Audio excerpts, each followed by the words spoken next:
Queridos, boa noite. Uma alegria imensa estar aqui com vocês.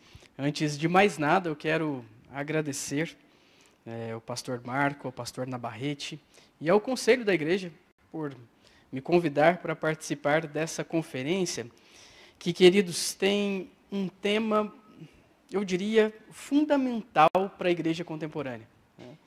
Talvez uma das principais fraquezas da igreja atual seja justamente a falta de homens que sabem quem são e o que devem fazer.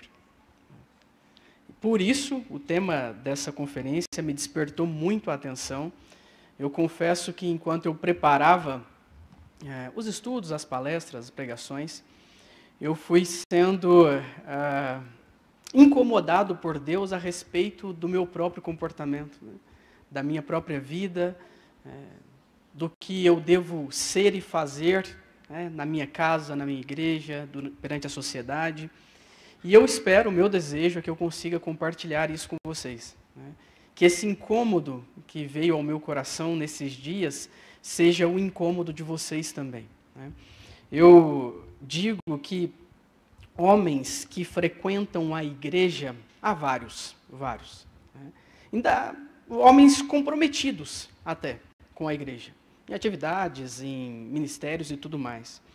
Mas homens que vivem o dia a dia sob o senhorio de Cristo, como líderes, servos e discípulos fiéis, esses são difíceis de encontrar. Homens que são coerentes na fé, na conduta.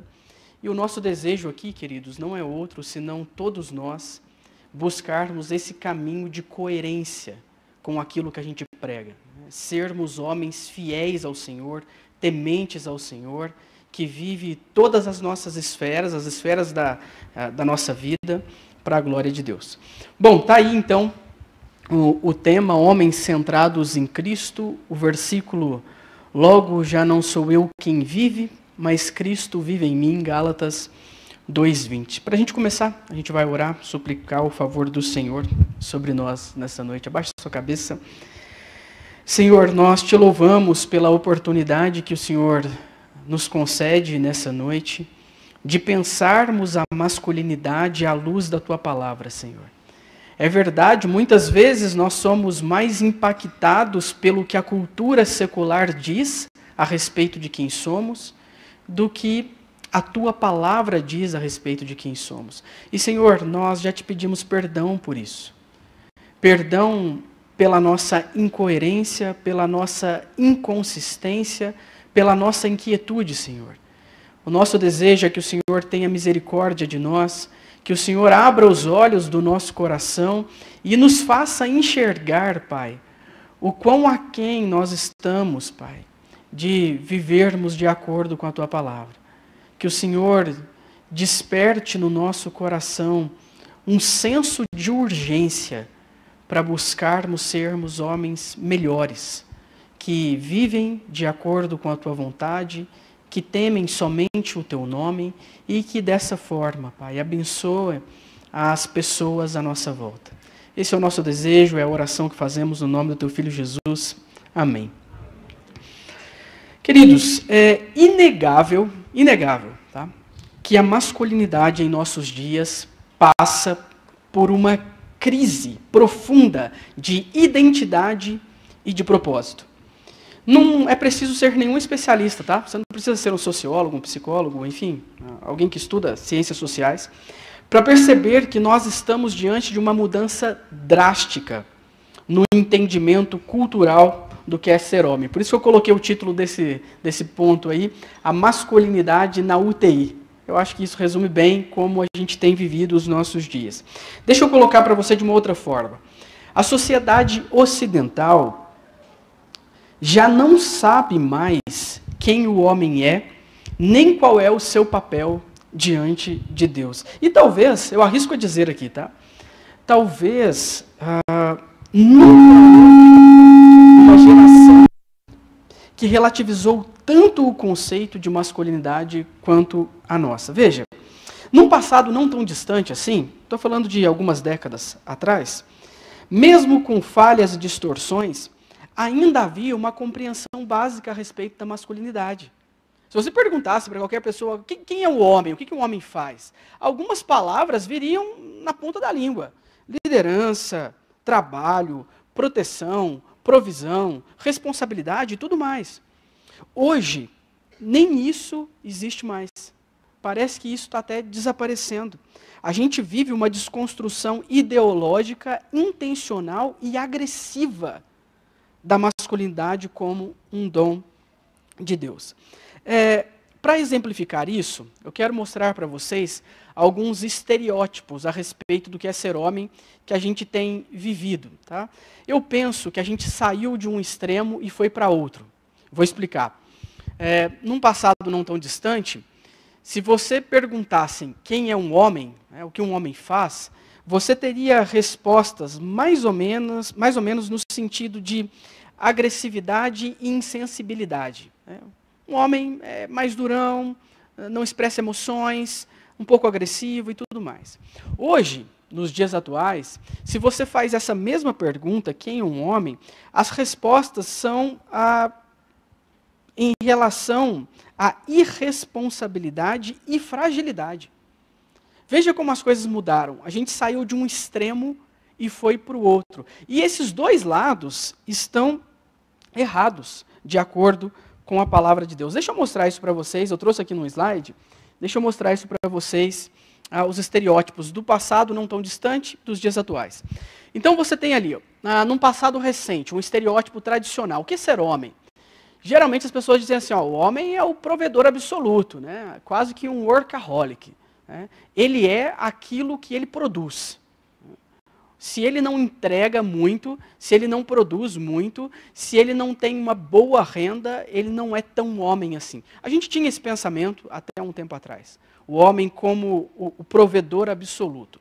Hoje, a gente já tem um outro estereótipo do homem apático, desmotivado. Ele rejeita o trabalho e vive sem propósito. A gente fala muito da geração neném, né? Nem trabalha, nem estuda. E é impressionante o número de pessoas, o número de homens que vivem dessa maneira, né? Desprezando o trabalho, vivendo sem propósito, sem compromisso. Qual que é o ponto à luz da Bíblia? A masculinidade oscilou do orgulho do desempenho ao descaso pela vocação. E ambos os pontos estão errados. Quer ver mais um estereótipo interessante? Num passado não tão distante assim. Quem é o homem? O homem é o machão, é o macho dominador. Ele controla, ele impõe, ele subjuga, ele mostra autoridade e tudo mais. Testosterona pura, né? Hoje em dia, a gente olha para a sociedade e o conceito de homem é um homem fragilizado. Ele evita confronto, ele teme liderança. A gente não precisa ir muito longe para a gente perceber isso, né? Os homens até se vestem mais, né? Não como aquelas características masculinas, mas um estereótipo bastante até afeminado com as próprias vestimentas. Né? A gente tem um outro estereótipo. E qual é o problema? A gente, de um autoritarismo carnal, passou para uma passividade covarde. Deixa eu te dar mais um exemplo. Né? Algum tempo atrás, quem é o homem? O homem é um guerreiro invencível. Ele não demonstra dor, ele não demonstra fraqueza. Né? Esse meu rosto vermelho e molhado é só dos olhos para fora, porque todo mundo sabe que o homem não chora. Né? Aquele cara insensível, gelado, não demonstra emoções. Esse era um homem, um passado não tão distante. Hoje, o homem ele é emocionalmente instável, ele é dominado pelos sentimentos, ele é hipersensibilizado. Qual que é o problema? Se o primeiro negava as emoções, o segundo é escravo delas. Tem mais alguns aqui, queridos? Um outro tipo, né, um outro estereótipo. O sedutor conquistador, né? Aquela figura do galã, o cara que vive pelo prazer. A identidade dele está nas experiências sexuais que ele tem. Ele é mais homem se ele possui mais experiências. Até um tempo atrás, a sociedade pensava dessa maneira. Hoje, a gente tem o homem que eu estou chamando aí de pornodependente. Ele foge da intimidade real. Ele está escravizado ao virtual, à sua imaginação. Ele vive num universo paralelo. Qual é o problema? Ambos reduzem o sexo à autogratificação. nos dois casos, o Deus dessas pessoas é o próprio coração deles, né? Mais um estereótipo tradicional, o independente radical. Eu não preciso de ninguém, eu não estou nem aí para nada e tudo mais, eu faço o que eu quero mesmo, eu que mando e está tudo certo. A gente foi disso para um homem dependente, inseguro, o homem que vive buscando aprovação, né? Se as pessoas se opõem às crenças que ele tem, ele fica fragilizado. Ele teme mais as pessoas do que o próprio Deus. Qual é o problema? Uma falta de equilíbrio entre autonomia e dependência saudável. E por fim, mais um estereótipo que eu trouxe aí, o aventureiro irresponsável. Ele vive fugindo dos compromissos. Era muito comum, né, esse tipo de homem ter um tempo atrás. O cara que faz somente aquilo que ele quer. Ele vai para onde ele quer, ele foge de compromissos, ele não, entre aspas, não se apega, né, era o que as pessoas falavam. E aí a gente foi para um homem acomodado, infantilizado. Ele evita riscos e decisões, não toma decisões. Ele vive sendo anestesiado por coisas triviais da sua rotina, né? Ele prefere passar uma noite na frente do videogame do que deitar com a sua esposa, né? Esse é o homem contemporâneo. O espírito de aventura virou preguiça e imaturidade. Você está vendo que a gente tem um problema aqui? O problema é que a gente foi de um lugar errado para outro lugar errado. A gente saiu de um lado do pêndulo, não para o homem bíblico, mas para um homem também que está igualmente contra a vontade do Senhor. Quando a gente olha para esse padrão, né, a gente percebe que em cada extremo há uma tentativa humana de definir a masculinidade sem referência a Deus. E você sabe, isso é um problema, né?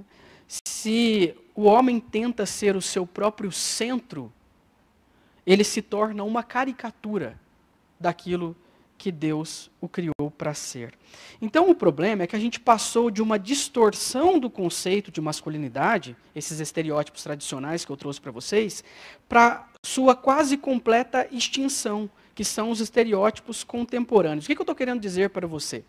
Antes, né, algumas décadas atrás, a masculinidade era vivida de forma pecaminosa e distorcida, corrompida pelo orgulho, pela autossuficiência, como a gente viu em vários exemplos, mas ainda existia um conceito. Havia uma estrutura a ser redimida, né? O homem ainda era homem, né, e tinha características de homem, expressava essas características. Hoje, a masculinidade é rejeitada quase que por completo. Se você falar sobre masculinidade em qualquer círculo aí, as palavras que surgirão serão como algo assim: tóxico, opressor, desnecessário e coisas do tipo. Então, em outras palavras, eu coloquei aí para vocês: o pecado primeiro corrompeu a masculinidade. Agora a cultura secular tenta enterrá-la. É isso que a gente está vivendo. A gente tem vivido numa guerra onde a cultura secular tenta enterrar a masculinidade. Eu estava lendo um livro que saiu recentemente pela editora Trinitas, do Joe Rigney, e o livro se chama Liderança e Sabotagem Emocional. Muito bom, irmãos, o livro. Eu recomendo a vocês, não sei qual de vocês já tiveram contato com esse livro, mas é muito interessante porque o autor, Joe Rigney, ele faz um estudo de um rabino chamado Edwin Friedman. E esse rabino tentou mapear na sociedade alguns problemas comuns. Ele fez um estudo sobre a sociedade, o porquê da sociedade estar emocionalmente imatura e espiritualmente desordenada, e ele marcou 5 sintomas que eu trago aí para vocês. Tá? Friedman diz mais ou menos assim: o primeiro sintoma é de reatividade. Tá? Comportamentos impulsivos e emocionais substituem a reflexão e o autocontrole. O que ele está querendo dizer? As pessoas estão sempre à flor da pele. Os ânimos estão sempre exaltados. As pessoas já não pensam mais nos seus comportamentos. Elas simplesmente dão vazão às suas emoções, né? E é claro que as redes sociais têm contribuído para isso, né?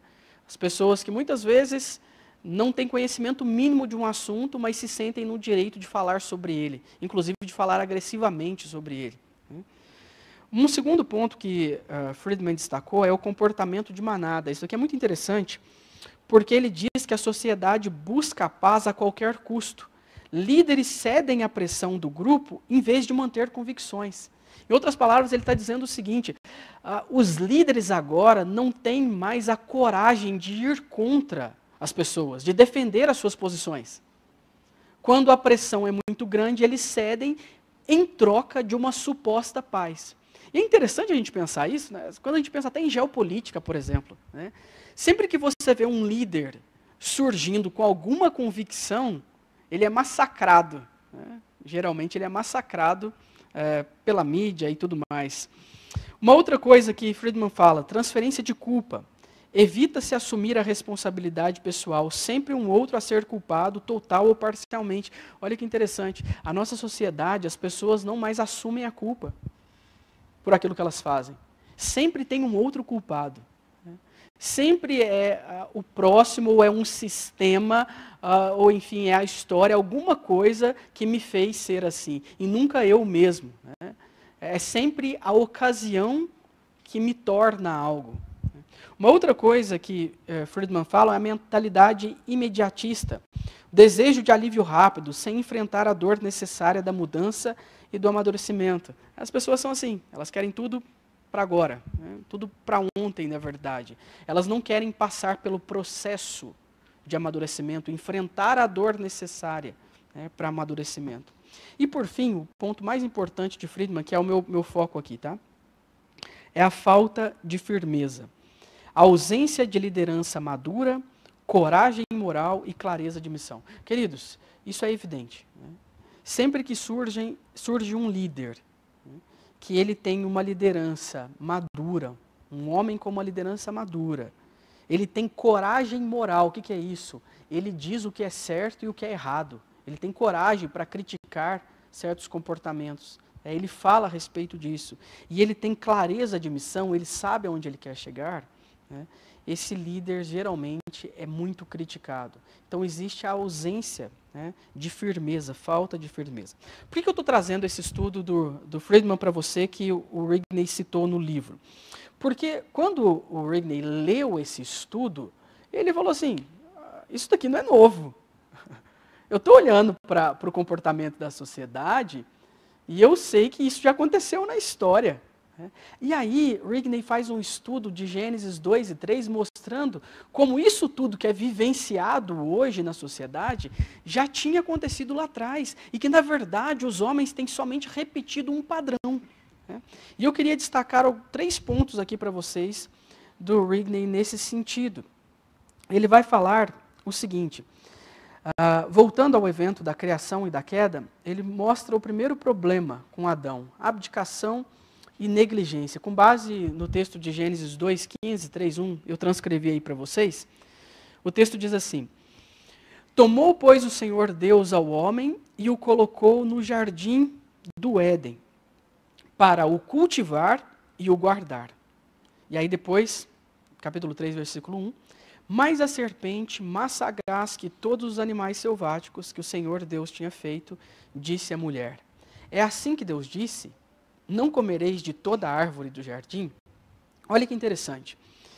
Em Gênesis 3, Rigney diz o seguinte: nós encontramos o primeiro ato de covardia e omissão masculina.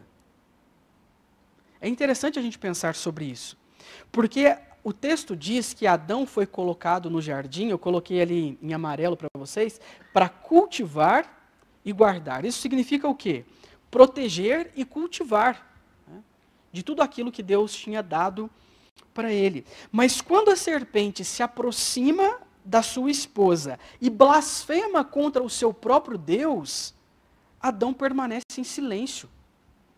Essa foi a primeira e mais trágica falta de firmeza.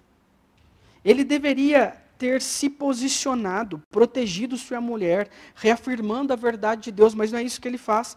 Ele abdica da sua responsabilidade. Ele não lidera, ele não protege, ele não fala. Né? Ele se torna ali um espectador do caos. Ele é omisso no seu papel. Ele deveria ter se levantado, mas ele se cala. Ele deveria ter lutado, mas ele recua. Então, Rigney destaca isso. Primeiro ponto, abdicação e negligência. O segundo ponto que Rigney fala é sobre a idolatria.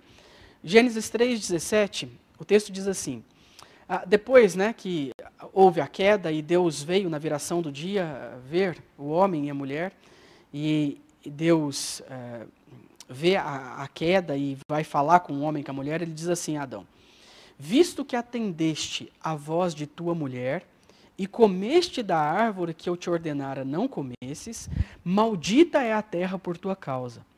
Em fadigas obterás dela o sustento durante os dias de tua vida. Veja que interessante, queridos, às vezes a gente passa por esse versículo e a gente não repara. Quando chegou o momento da decisão, Adão preferiu Eva a Deus. Deus tinha dito para ele, não come desta árvore. Quando Eva ofereceu do fruto, ele tinha uma decisão a tomar. E ele optou por ouvir a voz da sua mulher e não ouvir a voz de Deus.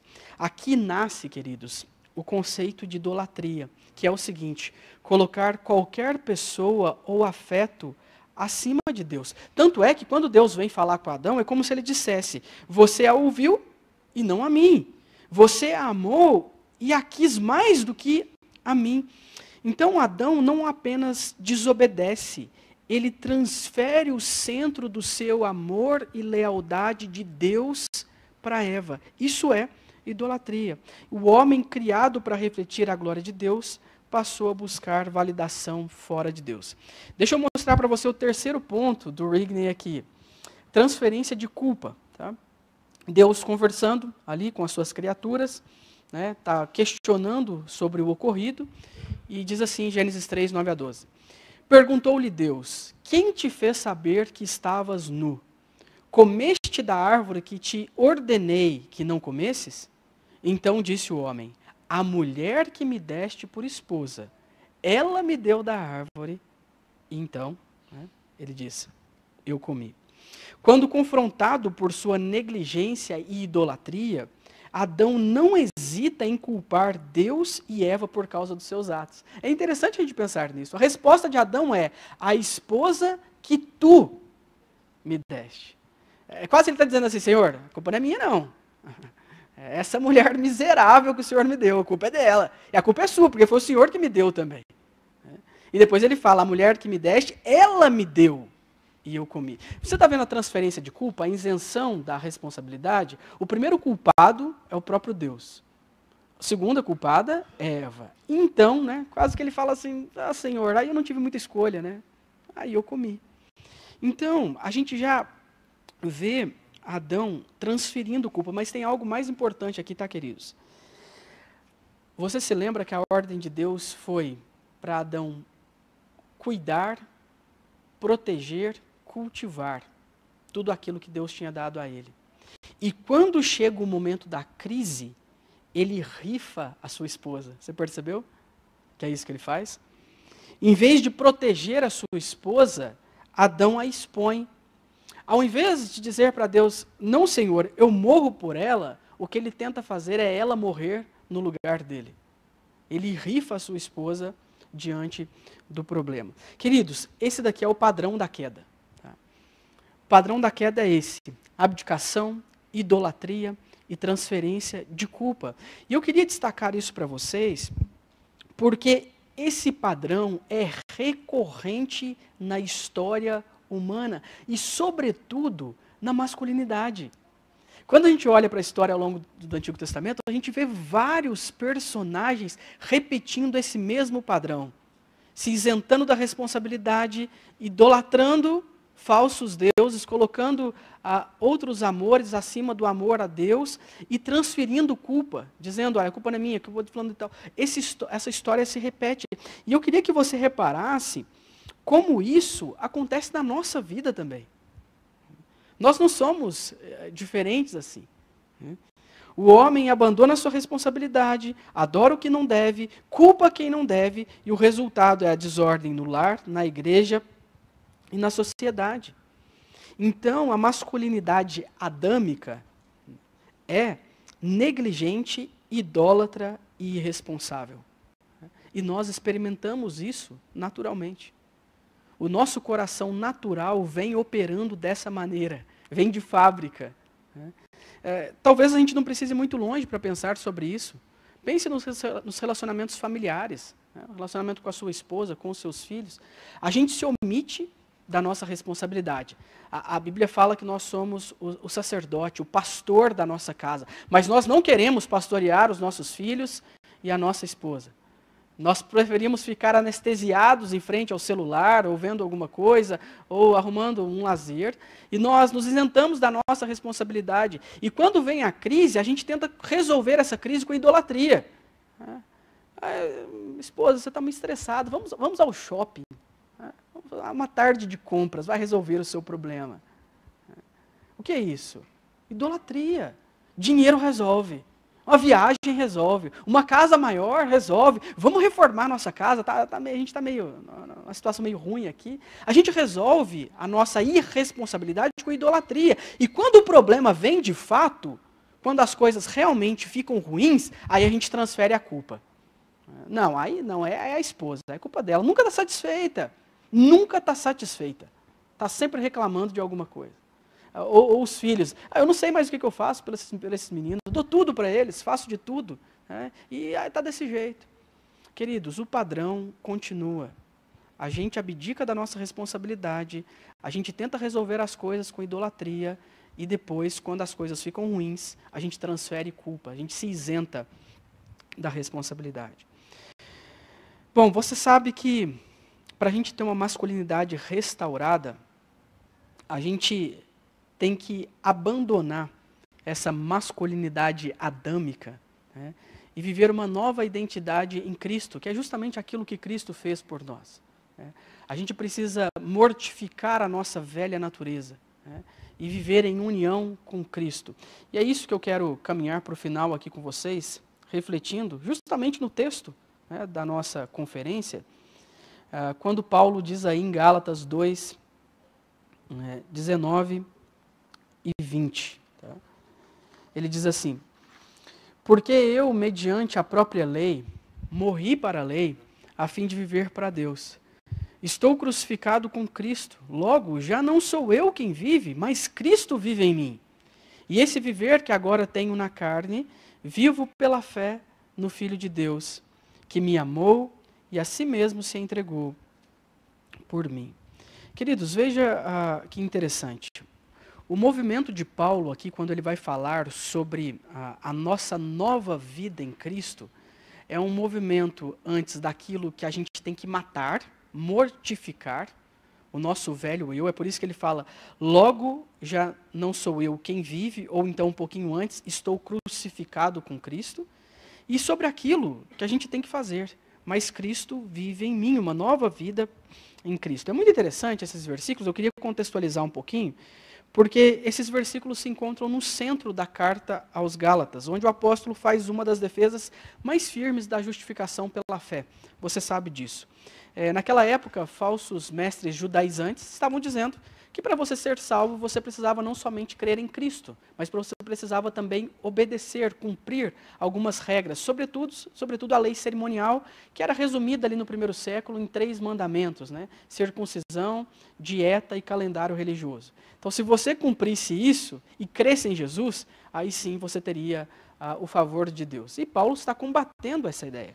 Ele está dizendo que não, que a justificação nossa não acontece por obras, mas pela fé. Não é o que eu faço mais Cristo, é só Cristo e nada mais. É interessante que ele começa o capítulo 2 relatando um episódio que ele confronta Pedro, porque Pedro se afasta da comunhão com os gentios por medo dos judaizantes, e é isso que dá origem então a essa declaração dele, que muda tudo. Ele diz, fui crucificado com Cristo, logo já não sou eu quem vive, mas Cristo vive em mim. É o ponto de virada da vida cristã. O velho eu morreu e o novo eu vive pela fé. O eu antigo, ligado a Adão, dominado pelo pecado, foi crucificado. O novo, unido a Cristo, agora vive pela graça e independência do Filho de Deus. Então, em outras palavras, o que Paulo está dizendo é que o cristão não é consertado consertado pela lei. Ele não é reformado pela lei. Ele é recriado pela cruz. Não é uma doença. O nosso problema não é que a gente está doente, porque um doente pode procurar ajuda. Você está doente, você fala, estou precisando de auxílio, eu preciso de um remédio, eu preciso de um diagnóstico. O problema nosso não é esse, o problema nosso é que a gente está morto. E morto não faz nada para se ajudar. O morto não tem condições de fazer nada. Então esse é o pensamento de Paulo. Não é você ser reformado, consertado pela lei, mas é você ser recriado pela cruz. E queridos, se isso é verdade, então isso significa que a nossa masculinidade também foi incluída nesse processo, nessa restauração. Isso significa que a nossa masculinidade adâmica, autônoma, orgulhosa, controladora, foi pregada na cruz. E nossa união com Cristo nasce uma nova masculinidade, moldada pelo Espírito, sustentada pela fé.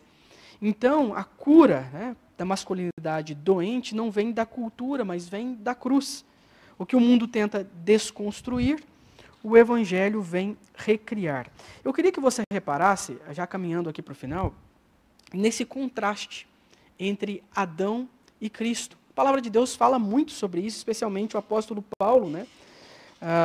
Adão, o primeiro, é o homem caído que nos leva à morte. O segundo, Cristo, é o homem perfeito que nos conduz à vida. Em Adão, nós somos marcados por abdicação, idolatria e culpa, como a gente já viu. Em Cristo nós encontramos liderança, obediência e sacrifício. Em Adão o homem diz, seja feita sempre a minha vontade. Em Cristo o homem diz, seja feita a tua vontade, Senhor. Adão se calou diante da serpente, Cristo confrontou Satanás com a palavra de Deus. Adão fugiu da culpa, Cristo carregou a culpa. Adão se defendeu, Cristo se entregou. Adão tentou fazer com que a sua esposa morresse por ele, Cristo morreu no lugar da sua esposa. Eu acho que você entendeu o meu ponto. A nossa masculinidade passa por Cristo. Quanto mais perto de Cristo nós estamos, mais nós viveremos a nossa masculinidade com o propósito que Deus criou para ela. E quanto mais distantes de Cristo, menos a gente vive e mais problemas a gente experimenta na nossa masculinidade. Então não é tentar melhorar o velho Adão, é crucificá-lo. É isso que a gente precisa. A gente precisa olhar para tudo aquilo que a gente creu, para toda a nossa história, para tudo aquilo que a gente aceitou, que a gente assumiu sobre o que é ser homem, e revisar isso à luz das Escrituras.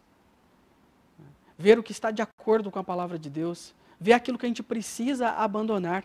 E é muito interessante isso, porque às vezes algumas coisas estão tão agarradas no nosso coração, são convicções tão profundas, que a gente tem muita dificuldade de abrir mão delas. E a gente fala assim, não, esse é meu jeito, eu sou assim mesmo. Eu fui criado assim, é assim que funciona. Só, queridos, eu lembro de uma frase de um professor meu, pastor Felipe Fontes, que ele fala assim, se você é um crente, você foi chamado para ser do jeito de Cristo, não do seu. E a gente precisa revisitar o tempo todo a nossa masculinidade. Eu queria concluir aqui com 4 aplicações, e aí eu encerro a nossa primeira palestra aqui hoje. Tá? A primeira coisa, para a gente viver uma masculinidade em Cristo, é reconhecer que o nosso eu precisa ser mortificado todos os dias. Não existe vida cristã sem morte. Morte do ego, morte do orgulho, morte da autossuficiência. E às vezes, nós queremos viver a nossa masculinidade dessa maneira. Orgulhosos e autossuficientes. E não é assim que funciona. Não é essa a vontade de Deus para a nossa masculinidade. A gente precisa abrir mão da nossa busca por controle, poder e autonomia. O homem adâmico, Ele não quer servir, ele quer dominar. Não quer depender, quer governar. Mas Paulo diz assim: já não sou eu quem vive. Se não sou eu quem vive, se é Cristo que vive em mim, então a gente não está no primeiro Adão. A gente está no segundo Adão. E isso muda tudo na nossa união com Cristo. Como eu disse a vocês, o Evangelho não melhora o velho homem, ele crucifica. A masculinidade redimida começa com arrependimento profundo, não com autoajuda. Queridos, é impressionante o número de literatura, de influencers, de conselhos a respeito do que você deve fazer para ser homem. E são tantos conselhos ruins, mas tantos conselhos ruins, que a gente fica confuso. Mas o ponto é, nossa masculinidade começa com arrependimento. Boca no pó. Arrepender de quem nós somos, da nossa autossuficiência, do nosso coração orgulhoso, da nossa apatia, da nossa frieza com a nossa esposa, com os nossos filhos. A gente precisa de arrependimento, então você precisa, eu preciso mortificar o nosso eu todos os dias. A gente precisa também crucificar o ego e os nossos ídolos. E veja, a mortificação não é um processo passivo, é uma guerra espiritual. Não basta você reconhecer o pecado, você precisa matá-lo. E o campo de batalha é o nosso coração. É ali que moram os nossos ídolos, você sabe disso. O poder, o prazer, o prestígio, tudo isso sai do nosso coração. Então, se a gente não entender que a gente está numa guerra e a gente tem que lidar com essa guerra de maneira intencional, a gente não vai conseguir vivenciar a nossa identidade em Cristo. A gente precisa aceitar que nós estamos em guerra, crucificar o nosso ego, os nossos ídolos. Uma terceira coisa que eu penso aqui a respeito disso é: submeta-se humildemente ao domínio de Cristo. Mortificar o velho homem é inseparável de viver sob o senhorio de Cristo. Se você mortifica o velho homem, isso significa que você tem um novo rei no trono do seu coração. O seu eu foi destronado para Cristo reinar sobre você. E isso é o que Paulo diz quando ele fala: Cristo vive em mim. Ele está dizendo: o meu coração tem um novo rei. Submeter-se a Cristo é colocar todas as áreas da masculinidade sob a autoridade dele. E olha que interessante, isso significa que a minha liderança, que o meu trabalho, que a minha família, que a minha sexualidade, que o meu lazer, tudo estará debaixo do domínio do senhorio de Cristo. Não adianta a gente ter uma mentalidade a respeito do senhorio de Cristo em uma determinada área e ignorar outras. Toda a nossa vida tem que estar debaixo do senhorio de Cristo. Isso significa que a gente vai liderar com humildade, a nossa sexualidade vai ser vivenciada com pureza, o nosso trabalho com propósito, a nossa família com sacrifício, como a palavra de Deus manda, e coisas que geralmente nós não queremos fazer. Preços que geralmente nós não queremos pagar, que nós preferimos abdicar da nossa responsabilidade. E por fim, queridos, alimente o novo homem. Tem uma coisa na teologia paulina que me chama muito a atenção, é que sempre quando ele está falando sobre a santificação, sobre esse processo de transformação, onde nós vamos sendo conformados à imagem de Cristo a cada dia, e ele está falando sobre imperativos, sobre o que a gente deve fazer, né? Sempre que ele fala sobre algo que deve ser abandonado, ele fala também sobre algo que deve ser praticado. Nas entrelinhas ele está dizendo o seguinte: não adianta você tirar algo do seu coração e deixar um buraco lá. Daqui a pouco volta. Você precisa substituir isso com uma coisa boa, que glorifica o Senhor. Aí você se lembra da carta que ele escreve aos Éfesos, por exemplo? Aquele que roubava, não roube mais. Então você vai parar de roubar. É o primeiro passo.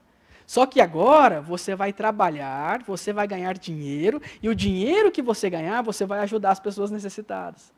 Você entende? Você tira o negativo e coloca o positivo no lugar. E eu acho que isso é importante para a gente quando a gente fala sobre masculinidade, porque a gente precisa abandonar todos esses estereótipos errados que a gente construiu a respeito da masculinidade. Mas não é somente isso. É colocar em prática aquilo que a Bíblia fala para a gente sobre o que é ser homem e sobre qual é o nosso papel.